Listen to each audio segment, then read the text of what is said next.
Thank you, everyone, for coming out this evening. It is my pleasure, such a treat. First of all, any time to come out to this neck of the woods, but certainly to get to participate this evening with Ted and with Todd and you this evening.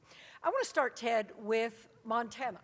You have other properties, you are all over the world, but you have 4 here in Montana. What brought you out here and made you fall in love with this country?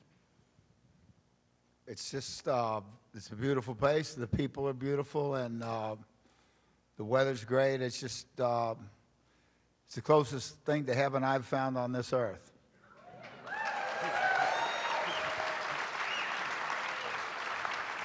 I like the Rocky Mountain front.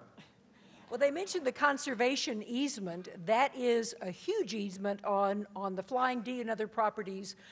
What possessed you to preserve that much land? Temporary insanity. No, I loved it, and I didn't want to see it developed except for wildlife and nature. What about the bison? Obviously, you have been at the forefront of returning that creature to our native lands here. What made you fall in love with the bison and then decide to do the kind of work, bringing down the fences, restoring the landscape so that animal could flourish?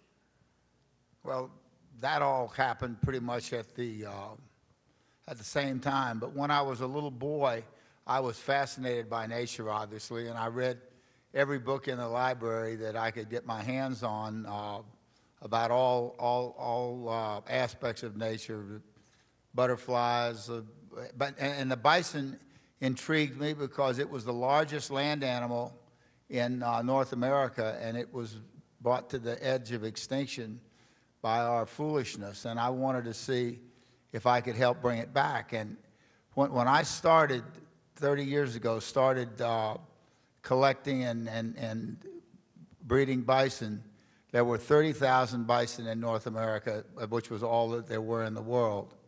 And now there are 500,000, 10 times as many, more than 10 times as many.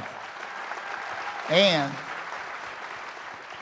of those 500,000, 55,000 are on our ranches. So we have 10% of all the bison in the world and 10% of all the prairie dogs. And as beautiful as they are, anybody who had the sliders earlier also knows how good they are.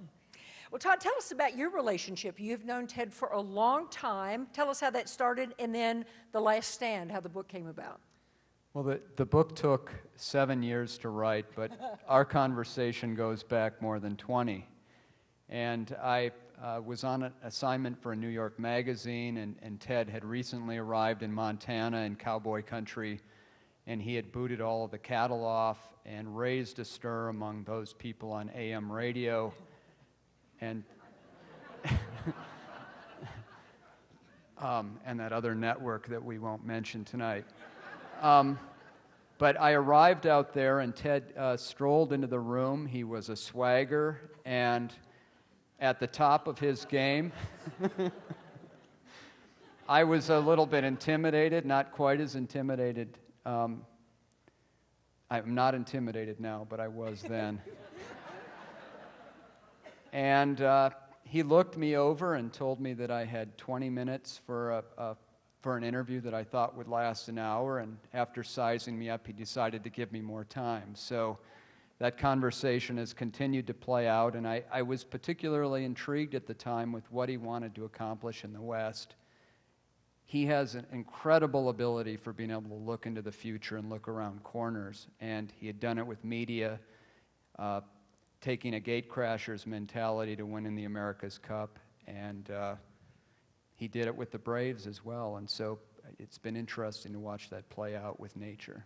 Well, tell us a little bit more just about the book, about the concept, because Call Me Ted came out, was a huge success. We learned a lot about Ted. So tell us what different story you wanted to tackle with The Last Stand. So there have been several books that have come out. Ted wrote his memoir, Call Me Ted. It dealt primarily with his business career. It mentioned some aspects that are in Last Stand. but it didn't dive very deep into them. And when I started this, I wanted to not only interview Ted and get at his motivation, but I interviewed a number of people that he has collaborated with over the years: Gorbachev, Anand, the late Richard Holbrooke, a whole cast of people. And it really is a story that hadn't been told in any depth, so that's how it started. And you have done that.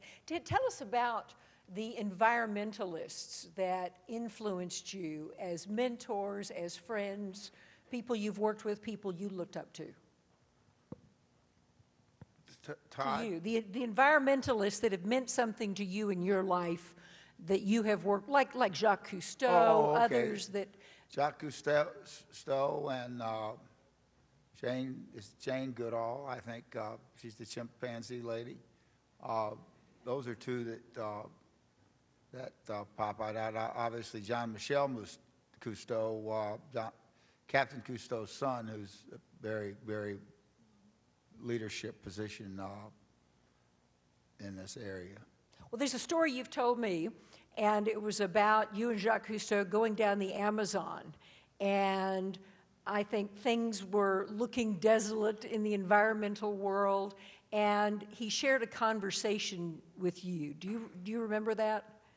Sure. Tell me that story. I was a little discouraged, and it was back when Reagan was president, and he had just called Russia the evil empire, and that's not the way it's not the way you make friends. So anyway, I just said, Captain, I'm having a hard time keeping from getting discouraged, getting rid of nuclear weapons and having peace in the world. And he said, Ted, even if we knew for sure we were going to lose, which we don't, what else could men of good conscience do but keep fighting to the very end? And whenever I've tended to get discouraged since then, that was 25 years ago, I remember what the captain said, and I say that to myself, and the discouragement passes away.